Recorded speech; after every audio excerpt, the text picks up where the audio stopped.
Pues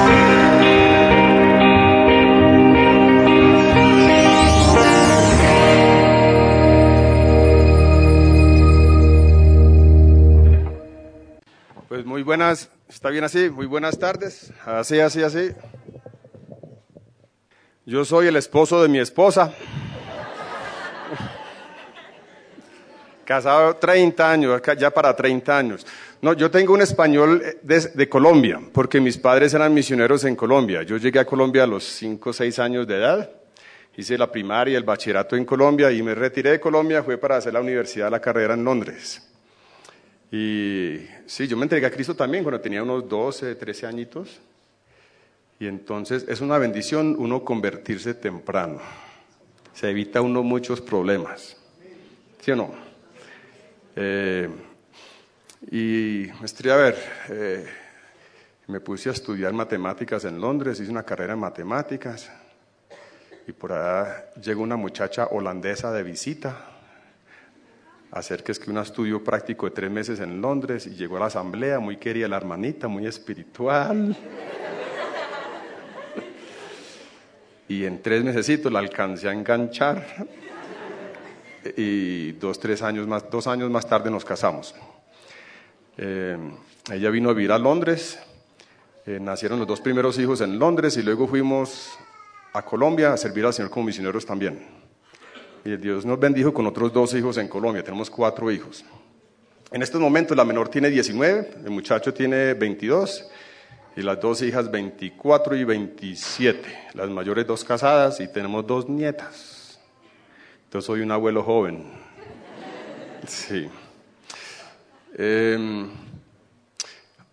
Toda familia misionera llega a una crisis cuando el hijo mayor tiene por ahí 17 años. Cuando termina el bachillerato hay que tomar decisiones, o nos quedamos en Colombia, o enviamos los hijos al extranjero, o nos vamos todos, son decisiones difíciles. Y cada pareja, cada familia de misioneros tiene que tomar sus decisiones. Nosotros decidimos volver a Europa por 10 años, que completamos, para estar junto con nuestros hijos en esa transición, su educación y todo. Entonces yo ahora formo parte de una asamblea en el sur de Holanda, son más o menos en nuestra lista, tenemos 500 y pico nombres, los domingos somos por ahí 300, 400 y soy uno de los 4 ancianos. Es una asamblea, yo diría, pues me identifico con lo que está pasando acá, vivo, es que Cristo tiene que estar presente y Él quiere, ¿sí? No es cuestión de formas, es cuestión de vida con Cristo. Y es una asamblea que está creciendo y toda asamblea que crece tiene sus retos. Entonces vamos a mantener la iglesia más o menos unida. Los holandeses son muy cabezones. Eso todo holandés cree que se las sabe todas. ¿Sí? Yo me acuerdo mi hija, después de unos meses en el colegio, me dijo, papá, ya aprendí que Dios es holandés. Y yo dije, ¿cómo así, mija, que Dios holandés? Sí, es que se las sabe todas. Pero son gente bonita. Ahora entonces yo sirvo como anciano en la iglesia y también tengo corazón para las misiones. Entonces trato por ahí 3 veces al año de pegarme unas voladitas. Y mi esposa me da permiso. Entonces son voladitas de 15 días más o menos para misiones. En este viaje, una semana en Perú. Y ahí recogimos a hermano Giovanni y una semana aquí en Bolivia, como para motivar, a enseñar. Este noviembre mi hija mayor con su marido vienen a Perú a vivir, van a trabajar en la obra en un hospital cristiano que hay cerca de Cusco. Entonces me da alegría ver que ya la 3ª generación de nuestra familia le están cogiendo apetito a las misiones. Sí. ¿Suficiente, hermano? Nos cogen las 8 y ustedes tienen problemas con movilidades, entiendo. Bueno. Qué tema tan raro el que trajo el hermano.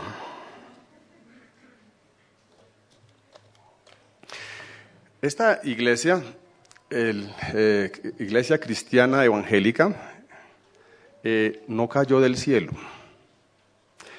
Toda iglesia tiene un trasfondo, tiene una historia. Y entonces yo he aprendido a valorar mi historia. Yo nací en Londres. Yo cuando estaba en Colombia hasta los 17, mis dos hermanas, nosotros ayudamos a mis padres en la obra misionera. El estilo de evangelización de mi papá era en las veredas con películas. Y nosotros nos le encaramamos encima al G, le ayudamos con el proyector de esas cintas grandes, colgábamos las cornetas.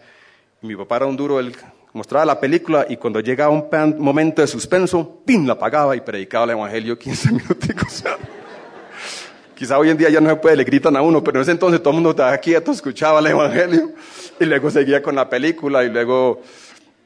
Yo creo que le cogimos cariño a la obra del Señor por trabajar con nuestros padres. Ahí les dejo una moraleja. Involucre a sus hijos en la obra del Señor. Como Noé. Noé no fue capaz de construir el arca solo. Tuvo la ayuda de sus hijos. Y las hijas, las nueras, las esposas de los hijos, nueras, algo hicieron. Y cuando llegó el momento, sí, qué tristeza, cuando se suben todos los animales y la familia no quiere subir. Usted trabaja evangelizando y se convierte en atajalmas y usted pierde su familia. ¿No le parece triste? Pero él había involucrado a sus hijos en el proyecto. Y cuando llegó el momento, los hijos y las nueras, todos subieron. Y los nietos llegaron más tarde. Bueno, entonces, ¿me puede pasar Esta iglesia o asamblea, ¿sí?, tiene raíces en un movimiento. Y es un movimiento que se llama, o lo llaman los historiadores, lo llaman el movimiento de los hermanos. Fue un despertar espiritual bastante grande al comienzo de 1800. Más o menos, Bolivia se independizó de los españoles en 1825. Lentos ustedes, Colombia fue en 1810. Sí, pero más o menos en ese tiempo, cuando los países suramericanos estaban luchando por la independencia de España, en ese momento había un despertar en Europa, en Norteamérica, en la India, un despertar del Espíritu de Dios. Y en ese despertar surgió también un movimiento que se llama el movimiento de los hermanos. Pero habían otros movimientos. La obra, me alegró ver que misiones. Antes de 1800, los protestantes casi no tenían misiones, eran los católicos. Después de la reforma de 1500 la reforma y todo eso, las iglesias cristianas europeas se metieron a dialogar doctrinas y organizar teología, y a sistematizar y a organizar y a pelear y a fundar y estaban tan metidos en sí mismos que no se preocuparon por el resto del mundo. Y fue solamente en 1800, alrededor de ese despertar, que gente se despertó a la necesidad de un mundo grande que había. Y entonces muchas de las misiones cristianas comenzaron. Usted investigue y verá, antes de 1800 no encuentra usted casi nada, es después de 1800. Bueno, y entonces la cuestión es que el movimiento de los hermanos, uno para comenzar un movimiento necesita algo muy poderoso. No es una doctrina la que genera un movimiento, es el Espíritu de Dios que mueve con ciertas ideas importantes, ciertas ideas que inspiran y gente empieza a motivarse y animarse y algo empieza a moverse. Como los dominós, algo empieza a mover.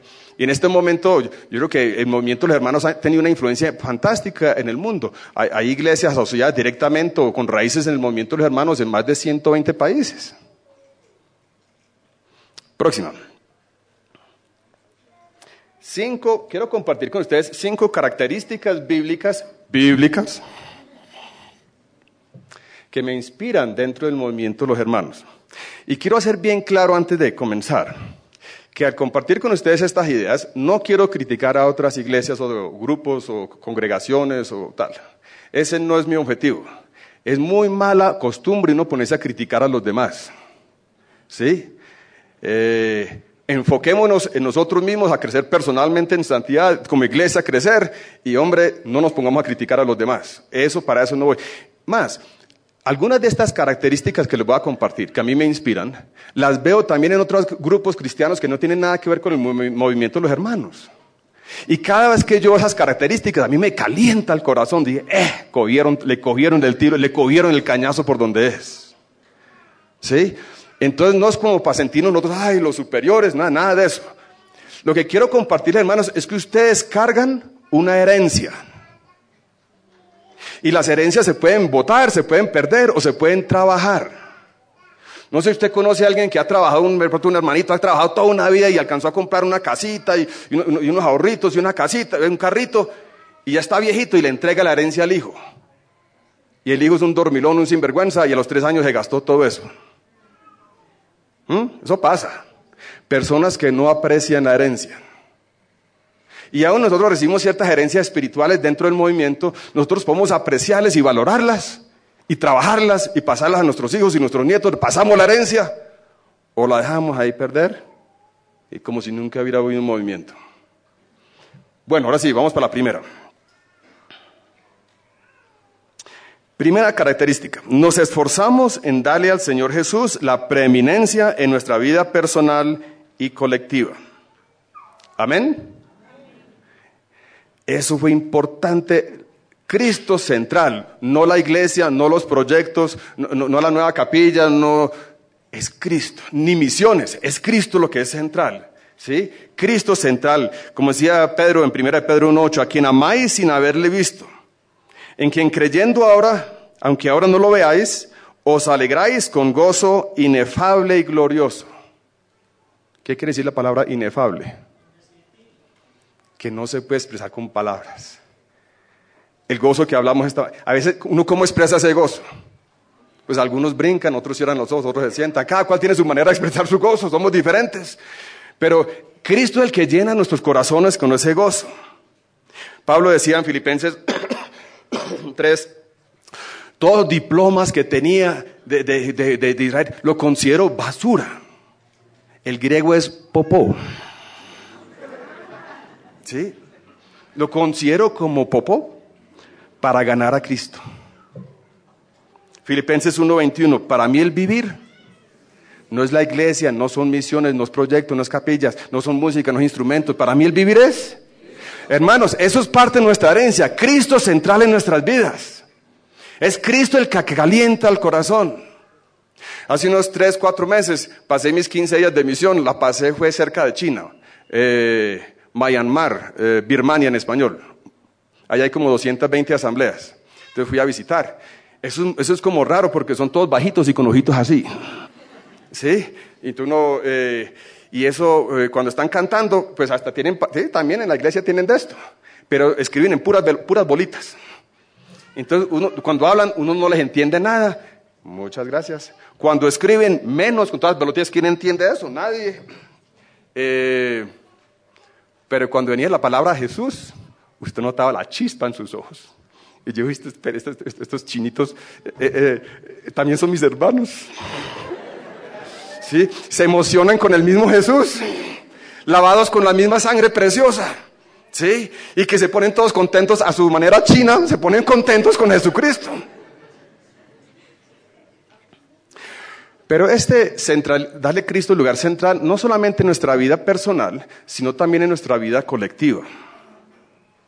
Cristo es cabeza del cuerpo, que es la iglesia, Colosenses 1:18. Cristo, cabeza de su iglesia. Hay algunos grupos cristianos que tienen como presidente regional y un presidente nacional, y por ahí en Nueva York, en alguna parte, un presidente o grupo pues, internacional. Pues sí, digo, hombre, pues Dios les bendiga, pero es que es Cristo la cabeza de la iglesia. ¿Sí? El liderazgo en la iglesia, según la palabra de Dios, es un grupo de ancianos, y encima de los ancianos está solamente Cristo. Y cuando usted busca dirección, no hay que pedirle permiso a Estados Unidos, no hay que pedirle a chinos, a nadie no, hay que pedirle permiso a la cabeza de la iglesia. Y cuando Cristo dice bien, hágale. Y cuando Cristo dice mejor no, entonces quede quieto. Amén. Es Cristo. Queremos en nuestra estructura de iglesia proteger el hecho de que Cristo es su cabeza. Y por eso no buscamos estructuras grandes. Amistades muchas, pero el liderazgo plural de ancianos y Cristo encima de ellos. ¿Ustedes cada cuánto celebran la Santa Cena? ¿Ah?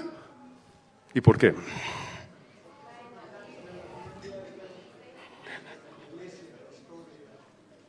Vea, hay un versículo en Hechos 20, versículo 7, que dice que Pablo estaba de visita, estaba en una gira, ¿sí? Y él esperó hasta el primer día de la semana para celebrar la cena, y después de la cena se puso a predicar como hasta medianoche. No sé los hermanos qué transporte tenían allá, pero él siguió hasta medianoche y se le cayó un socio por la ventana y se murió. Bueno, eso fue todo un episodio. Pero él esperó hasta el primer día de la semana para celebrar, junto con ellos celebrar la Santa Cena. Hermanos, ese es el único versículo que tenemos sobre la cena cada domingo. Que en Troas, en aquel entonces, el primer día de la semana, celebraban la cena. El hecho que Troas lo celebraba una vez a la semana, el primer día de la semana, no es un mandamiento para todas las iglesias. Es un ejemplo, ellos lo hacían. La razón por la cual iglesias o asambleas que vienen en parte del movimiento de los hermanos celebran la cena típico cada domingo, no es porque haya un mandamiento, porque no lo hay. Es porque tienen unas ganas de que Cristo sea central en sus reuniones. ¿Sí? Y cuando nos reunimos a la Santa Cena, ponemos a Cristo central, le damos gracias por lo que Él ha hecho, le damos gracias por su muerte, la salvación, la eficacia de su sangre. Nos enfocamos en ¿quién? No es para aprender teología, no es que estamos pidiendo bendiciones, que me está doliendo la rodilla, Señor, por favor. ¿Sí? Eso es para después. Cuando nos reunimos en la Santa Cena, es para darle a Cristo ese primer lugar. Eso es parte de nuestra herencia. Y la mayor parte de las asambleas cristianas que tienen raíces en el movimiento de los hermanos, lo hacen también. Allá por Birmania también lo hacían. ¿Sí? Pero la presión es, no, eso es muy aburridorcito, una vez al mes, hágale paita 1 a 3 meses. ¿Sí? Es una expresión de corazón. Mi esposa y yo damos clases matrimoniales. Si una parejita se va a casar y está pidiendo consejo, ay hermano, yo cada cuánto le puedo pegar un pico a mi señora. Sí, yo cada cuánto le puedo, pues hermano, para ir una vez cada 3 meses para que no se vuelva rutina.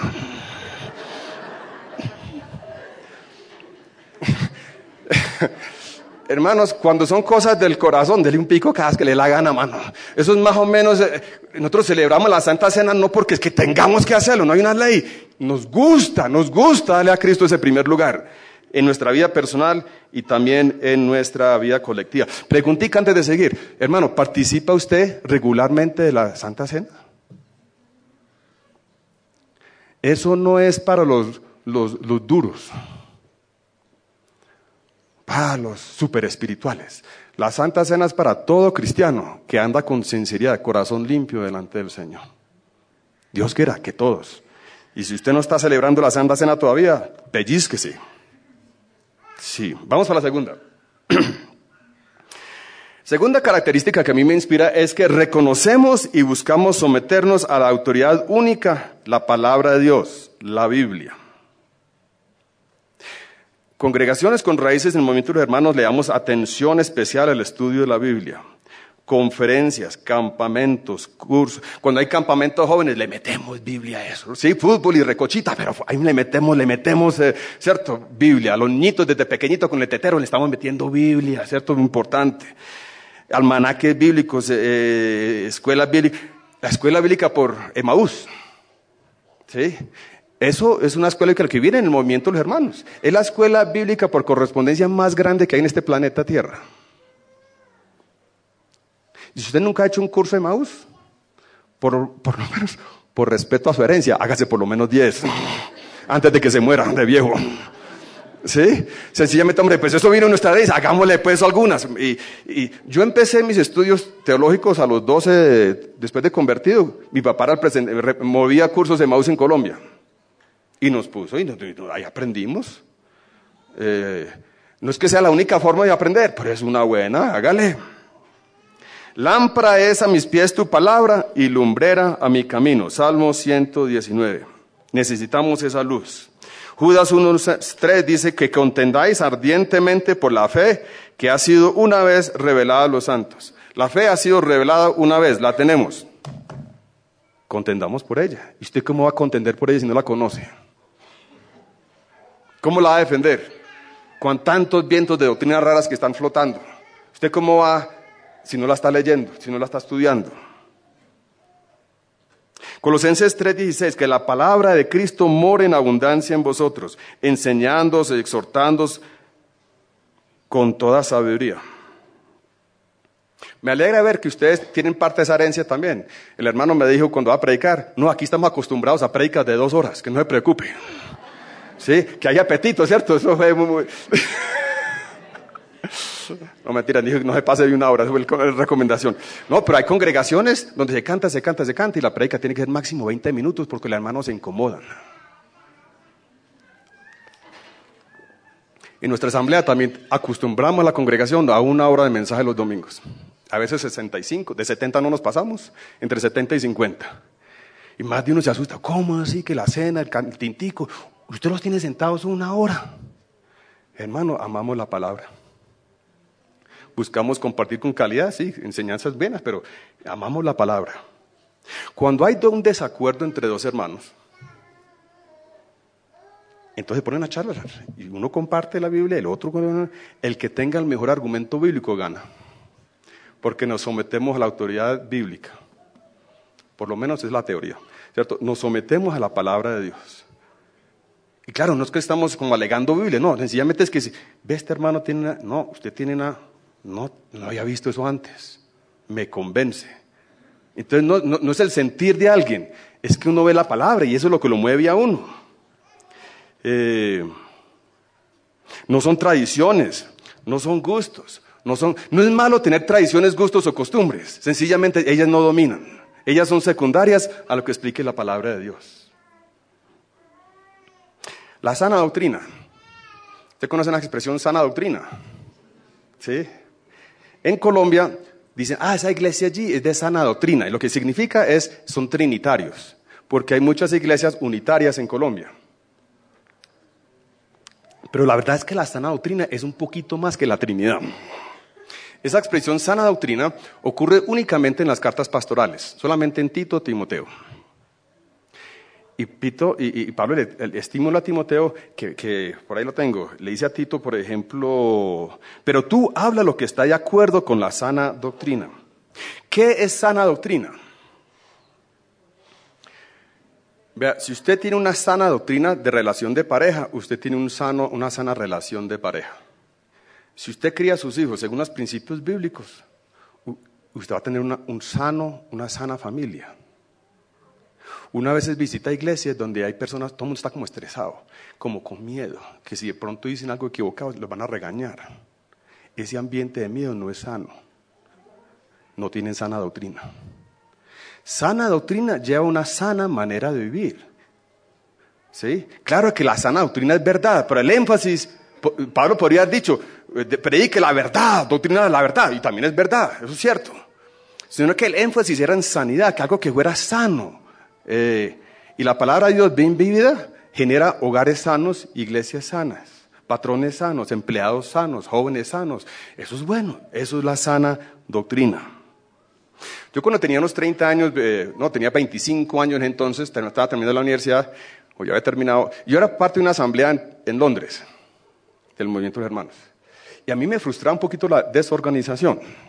Entonces yo me acuerdo una vez proponiéndolo a los ancianos, hermanos, ¿por qué no sacamos una lista de doctrinas? ¿Sí? Una declaración de fe, 20, 25, póngale 30 puntos máximo, ¿entiendes? Y los ponemos de pronto en la pared. Y entonces el que venga a visitar, si le gusta, que si no le gusta, búsquese otra iglesia, pues nos da claridad. ¿Cierto? Y los hermanitos me decían, ay, Felipe, no. Es que nuestra declaración de fe es esta, vea. Esta es nuestra declaración de fe. Y a mí me frustraba esa, no, pues póngale. Ahora que tengo 54 años, me alegra que esta es mi declaración de fe. No estoy en contra de una listica de sugerencias, de características típicas, pero nosotros no estamos aferrados a 20, 30, 25 puntos, estamos aferrados a toda esta. La palabra de Dios, viva y eficaz, con autoridad. Amén. Hermano, esa es nuestra herencia.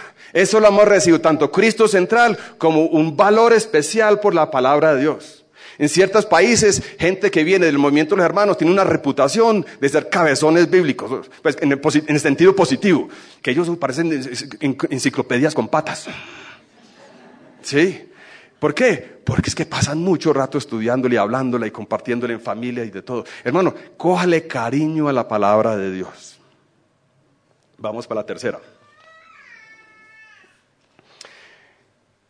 Deseamos intensamente ser guiados y empoderados por el Espíritu Santo. Esa palabra empoderado la estuve meditando, es que si la palabra en español conveía lo que quiero decir, pensé, queremos ser guiados y energizados por el Espíritu Santo. Me gusta energizado, pero de pronto alguien cree que el Espíritu Santo es una energía. No me sirve, esa palabra no me sirve. Potenciados por el Espíritu Santo. Bueno, ahí escogí esa. Empoderados. Al igual que la mayoría de los cristianos, estamos muy de acuerdo que todo creyente es sellado con el Espíritu Santo en el momento de su conversión, que es ungido con el Espíritu Santo, que es bautizado con el Espíritu Santo en un cuerpo en el momento de su conversión. 1 Corintios 12:13. Que el Espíritu Santo mora en cada cristiano. ¿Amén? ¿Amén? Si usted es cristiano, ¿a dónde está el Espíritu Santo?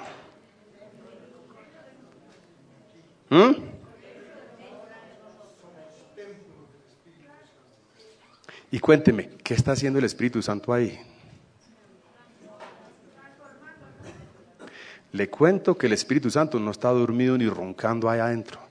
Él está ahí con un propósito. Y nosotros sí lo podemos encerrar en una piecita y ponerlo quietico. Eso se llama contristar al Espíritu Santo. Pero el Espíritu Santo vino. Estamos celebrando hoy, ¿cierto? La llegada del Espíritu Santo. Vea, hasta Cristo les dijo, muchachos, no se pongan a evangelizar. No. Esperen hasta que les llegue el Espíritu Santo. Ni repartir tratados.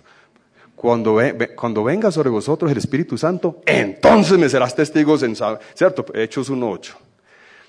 Entonces uno nota que esta cuestión del Espíritu Santo no es un lujo extra para los carismáticos, sino que el Espíritu Santo es algo que nosotros todos necesitamos. El Espíritu Santo nos da poder para vivir para Dios. Usted no puede producir los frutos del Espíritu Santo sin el Espíritu Santo. Y por eso es tan difícil uno poder coger principios bíblicos y tratar de aplicárselos al inconverso. Porque es que usted le pone el estándar y no tienen el poder. Difícil.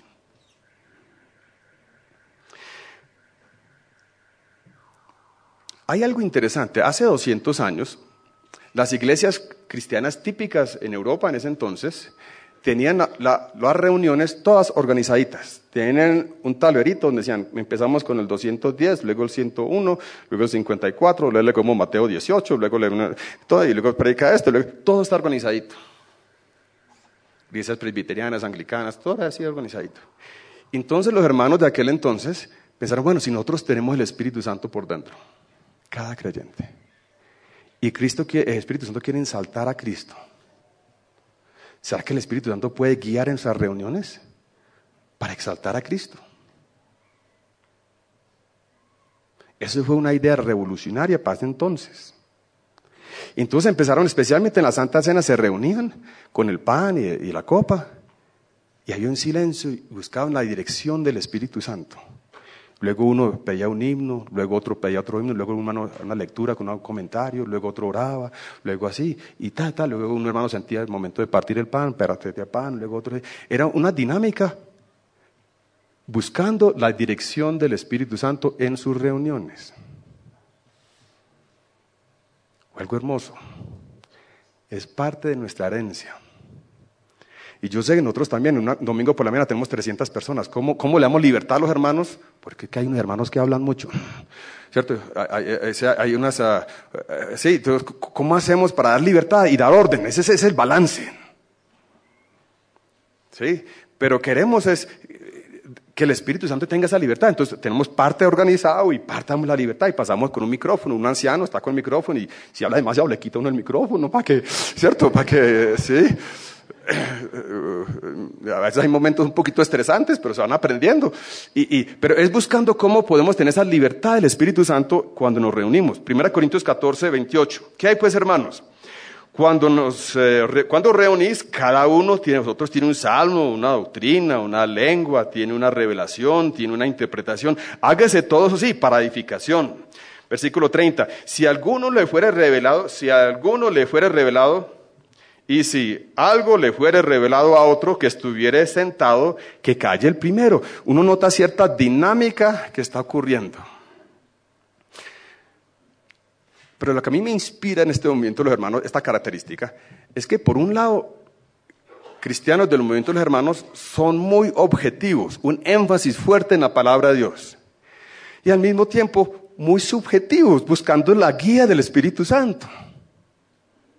No sé si usted tiene amigos que dicen, no, es que Dios me dijo que fuera a la conferencia. No, Dios me dijo que hiciera tal cosa. A mí siempre me dan un poquito de escalofríos cuando escucho que alguien dice que Dios me dijo. ¿Cierto? Hay personas que hablan así. No, es que Dios me dijo que vendiera la casa, entonces yo la estoy vendiendo. Dios me dijo que la vendiera por 200. Y no, pues, cuando alguien dice, yo tengo un sentir que debo hacer esto, creo que es del Espíritu Santo. Digo, ya por ahí, ya me suena. Es que el Espíritu Santo pone sentires. ¿A quién? A todo cristiano que tenga oído. El que tenga oído, oiga lo que el Espíritu de Dios dice en las iglesias, o le dice a usted. Y cuando estamos reunidos, por ejemplo, en la Santa Cena, estamos buscando no es una reunión donde cada cual pues pida el himno favorito. Es que a mí me gusta alabaré, hágale pues, a mí me gusta el otro, ¿no? Y otra vez, no es cuestión de que cada uno dé su gusto, sino que el Espíritu Santo empieza a poner sentires en los hermanos y empiezan a participar. Y genera como una orquesta dirigida por el Espíritu Santo de adoración al Señor. Y esa mezcla de objetividad y de subjetividad dentro del movimiento me encanta. Nosotros, los del movimiento de los hermanos, hace 200 años, nosotros éramos el movimiento carismático de hace 200 años. Porque la crítica, como tan subjetivo, es que buscando la dirección del Espíritu Santo. Y nosotros sí queremos hacerlo. Y funciona. El Espíritu Santo guía. No solamente, y aquí la cosa, porque en Europa lo que pasa es que a través de los años comenzamos así, con objetivo y subjetivo. Pero como esto es más delicado, más difícil de manejar bien, lo subjetivo es difícil, entonces esta empezó a menguar y esta empezó a subir.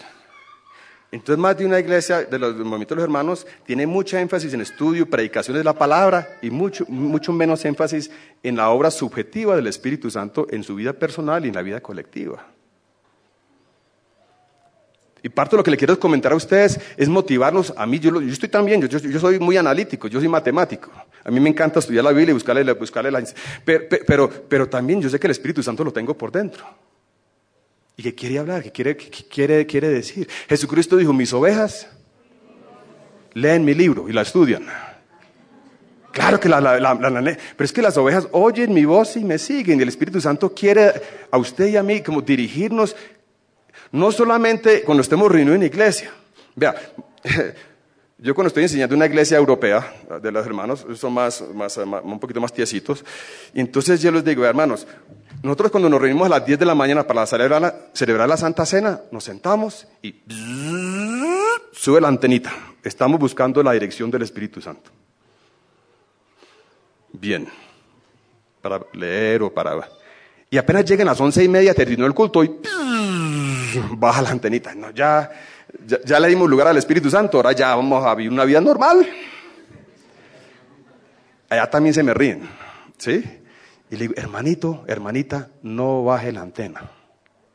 El mismo Espíritu Santo que nos guía en nuestras reuniones es capaz de hacer más que motivar himnos. Él puede guiarnos en nuestra vida diaria también. Y usted va a hacer una visita a un hermano que está en el hospital. Y usted, bueno, ¿qué le leo? ¿Qué le digo? Pues si quiere, léele el Salmo 23. Eso siempre funciona con un enfermo. Siempre usted hace carambolas con el Salmo 23. El buen pastor siempre anima a un enfermo. ¿Sí? Ahí no pierde la visita. Pero de pronto el Espíritu Santo, que sabe lo que está pasando en el corazón del enfermo, le puede dar a usted una idea.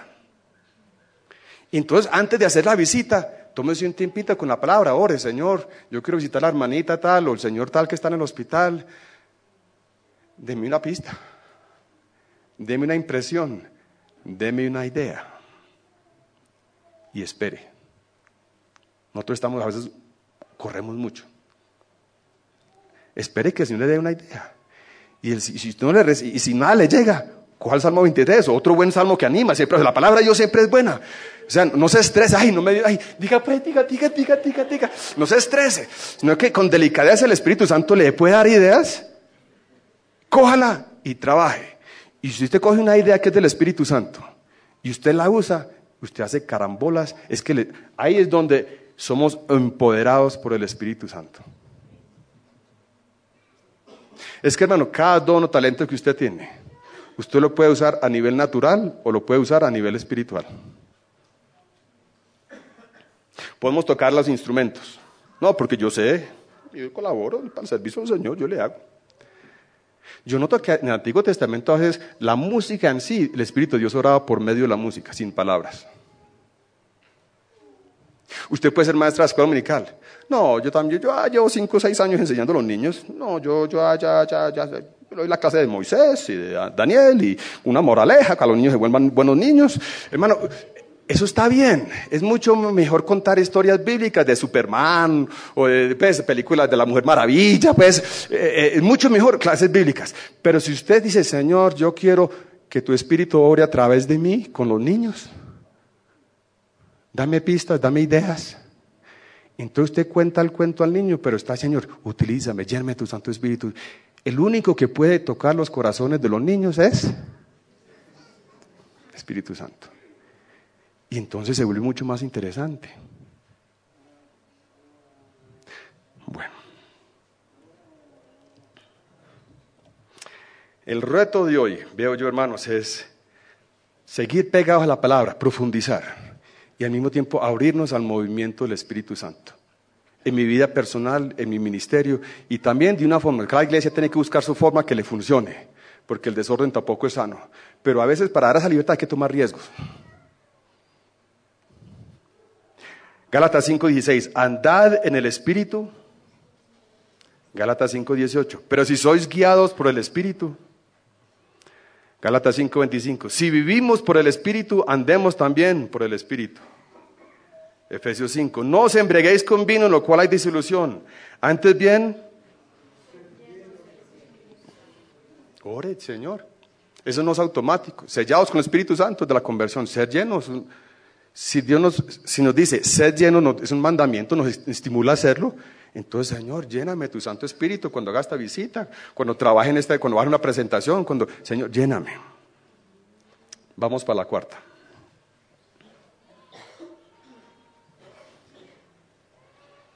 Esa número 3 quedó claro, hermanos. Esa calienta mi corazón. Si usted se va para la casa con ganas de ser un instrumento de Dios, de ser sensible al Espíritu Santo, usted se fue con algo muy bueno esta noche.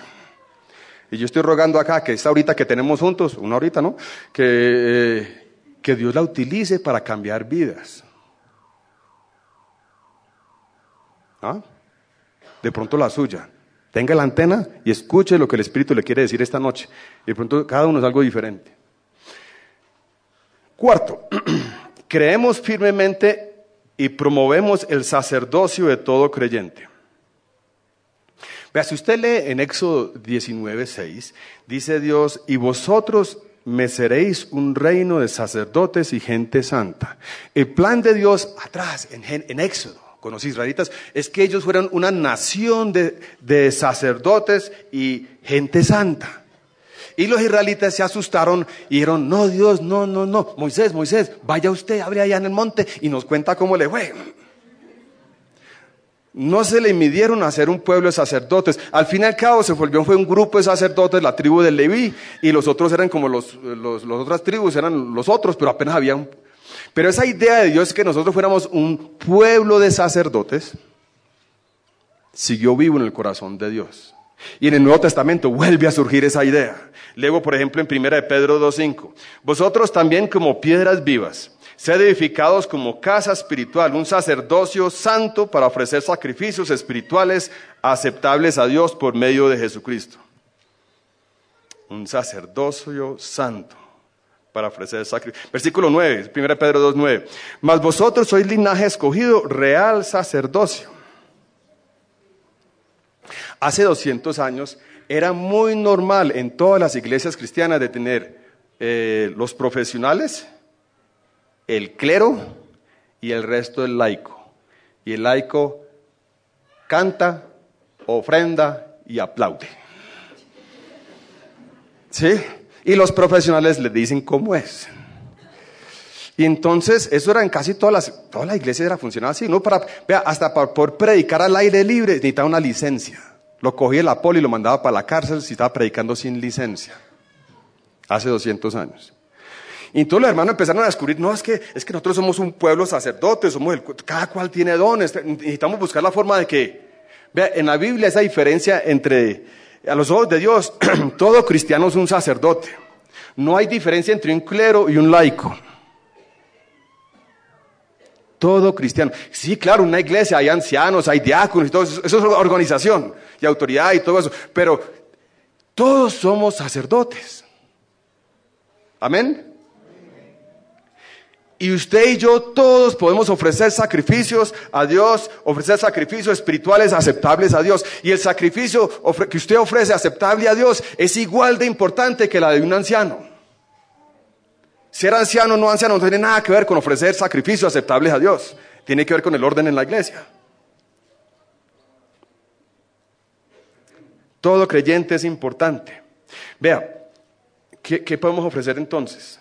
Pues yo leo en Hebreos 13 que podemos ofrecer sacrificio de alabanza. Es decir, fruto de labios que confiesan tu nombre. Vea, hermano, nosotros tuvimos un tiempo de alabanza y canto, de adoración esta mañana. Esta tarde, antesito de esta. ¿Usted cómo canta? Pues con la boca, pero ¿qué pasa? ¿Qué está pasando por dentro cuando usted está cantando? Ese ritmo, eso sí, me gusta el ritmo. ¿Sí? Eso está bien, los inconversos también les gustan ritmos. ¿Cierto? Nosotros tenemos que superar. Usted puede ofrecerle a Dios frutos de labios. Usted dice, no, yo soy una sacerdotisa, yo soy un sacerdote, y voy a ofrecerle esta canción al Señor. ¿La pensaba así? Hebreos 13, ofrecerle sacrificio, un fruto de labios que confiesan tu nombre. Cuando usted se siente como un sacerdote ofreciéndole esta canción al Señor, está funcionando en su capacidad de sacerdote o sacerdotisa. Podemos recoger unas ofrendas. Eso también ocurrió esta mañana. Yo me escapé porque era visita. Yo me hice el manuelo. ¿Usted cómo puede ofrendar? En Filipenses 4:18, que nuestras ofrendas son un olor fragante, un sacrificio acepto, agradable a Dios. ¿Sí pilla? Usted puede mandarse al bolsillo, que ahí viene la bolsita roja. Ahí viene. ¡Ting! Le meto 2. O le meto 10. O no, es que estamos recogiendo para una capilla. Listo, le voy a meter 20. Es que está recogiendo para misiones. A ver, ¿cuánto es un helado? 3. Le meto 3. Eso no es un pecado, pero es como triste. ¿Sí? Los clubes también recogen para proyectos. Y la iglesia es mucho más que un club. Si usted dice, no, yo soy un sacerdote, soy una sacerdotita, sacerdotisa, ¿sí?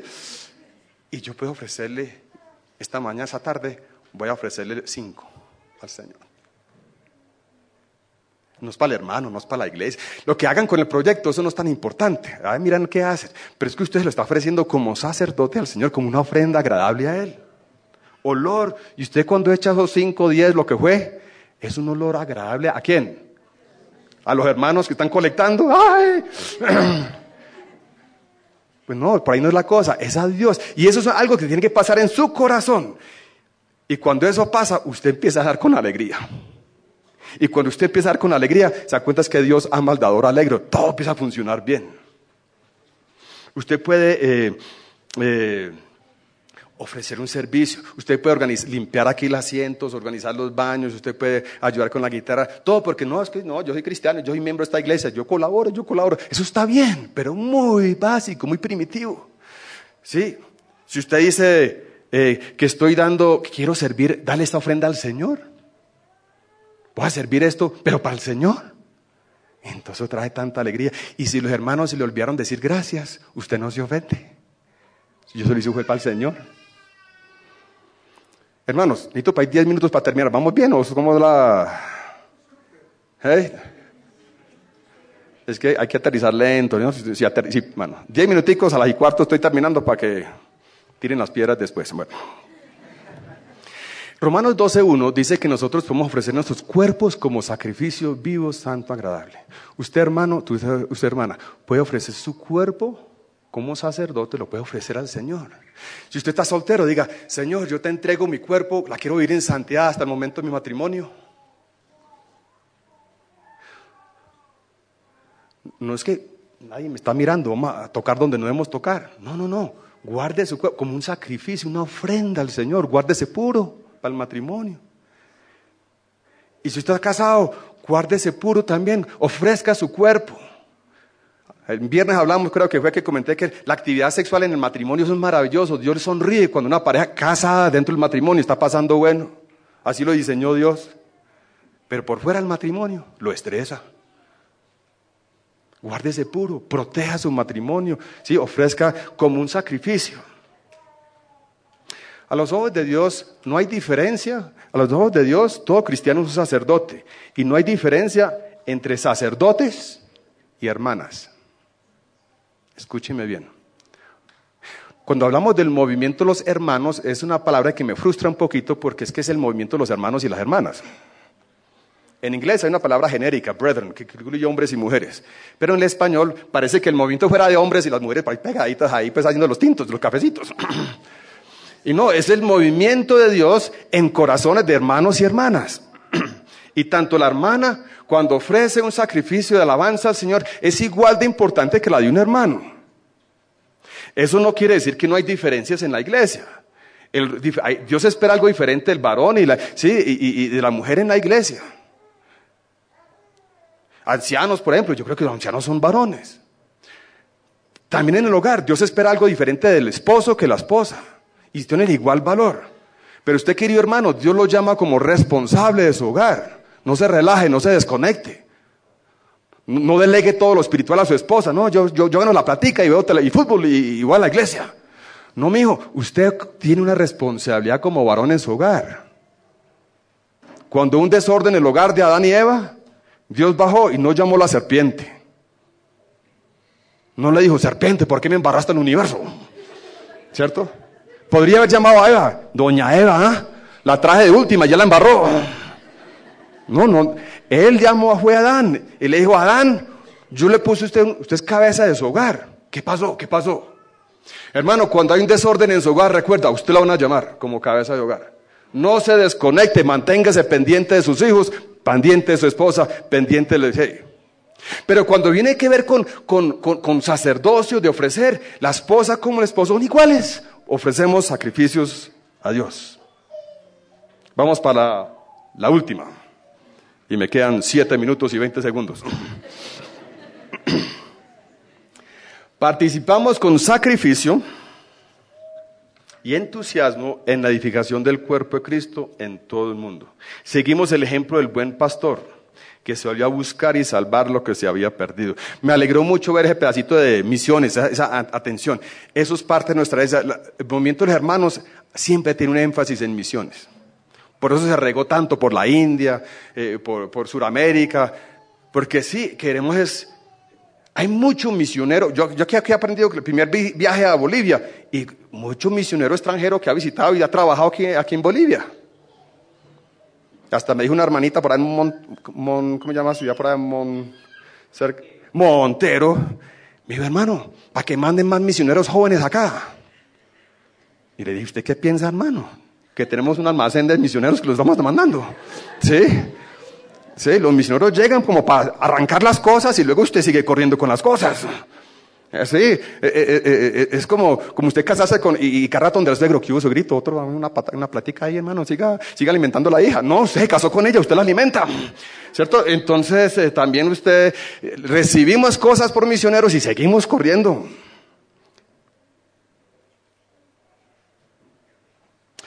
Próximo. Estos son mis papás. Ay.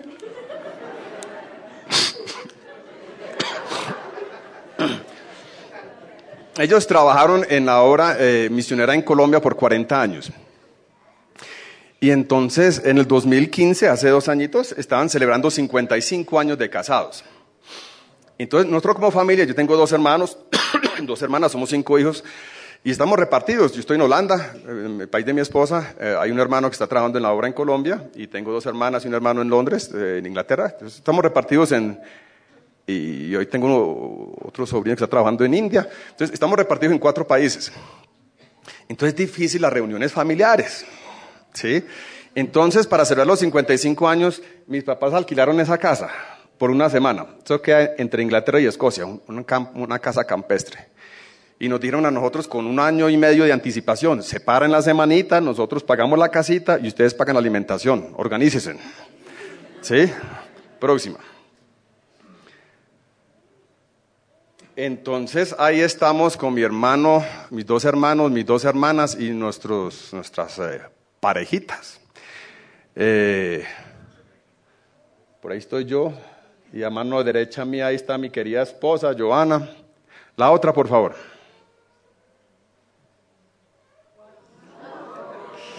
Ahí están los primos, nuestros hijos, ¿sí? No, el apellido es Nun, no Conejo. Sí, ahí están todos. Lo bonito de esa foto, hermanos, es que cada uno allí es un cristiano que ama al Señor Jesucristo, que está activamente involucrado en alguna iglesia local. ¿Sí? Para la gloria.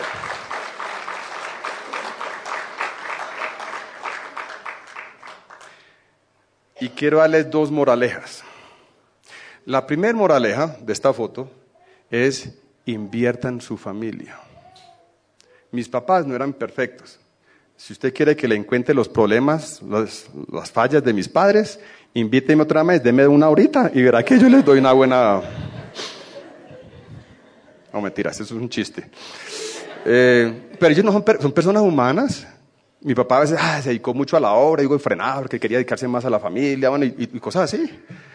Pero Dios las ha bendecido. Si usted no le invierte tiempo y energía a su familia, hermano, es triste. Si usted puede vivir la vida cristiana de una forma sabrosa en su casa, que usted y su esposa, ella es pecadora, usted también, pero es posible vivir feliz entre 2 personas no perfectas que aman a Cristo. Y uno vive como bien, uno resuelve los problemas, uno le pone chispa al hogar, los hijos se le crían con alegría en el hogar. Y entonces los hijos no quieren casarse con inconversos porque no, qué riesgo tan grande. Yo quiero ser un cristiano para vivir lo que yo vivo en mi hogar. ¿Sí? Y ven al papá y mamá también sirviendo al Señor y se le pegan con alegría. Como dijo el hermano Pablo, yo le aprendí esta lección al hermano Pablo, de un momento de la radio. Un mensaje a la conciencia. Yo le aprendí, él dijo, si usted se le dedica demasiado a la obra, la familia empieza a competir con la obra. Ay, se me están llevando a mi papá, se están llevando a mi mamá que está metida pues con la cama en la iglesia, pues y todo eso. ¿Sí? Pero si usted tiene tiempo para su familia, entonces la familia lo va a empezar a ayudar a usted en la obra. Y ahí empieza a funcionar bien la cosa. Entonces, primera moraleja, dedíquele atención a su familia. Segunda moraleja, es que yo he visto, cómo se pueden relacionar las diferentes iglesias dentro del movimiento de los hermanos. Porque yo viajo y yo me doy cuenta que hay las iglesias, tranquilo hermano, me faltan 2 minutos. Yo noto que las diferentes iglesias que hay dentro del movimiento de los hermanos tienen diferentes características. ¿Sí? La visión central, estamos iguales, pero hay ciertas cositas que empiezan a diferir. ¿Sí? Algunos cantan así, otros cantan así, unos se paran para orar, otros no se pare, no, son muy orgullosos, siéntese, hay que sentarnos para orar, otros que no, hay que arrodillarse, pues que la presencia de Dios, otros se arrodillan, y cada cual tiene, pero lo que yo aprendo de esta foto, es que yo con mis 2 hermanos y hermanas, somos 5 familias, nos respetamos, y nos la llevamos muy bien, y entonces si mi hermano nota algo raro en mi familia o con mi hija, él me dice, Felipe, échele ojo, que es que yo noto algo que como un poquito maluquito, échele ojo. Eso es todo lo que me dice, y yo lo valoro.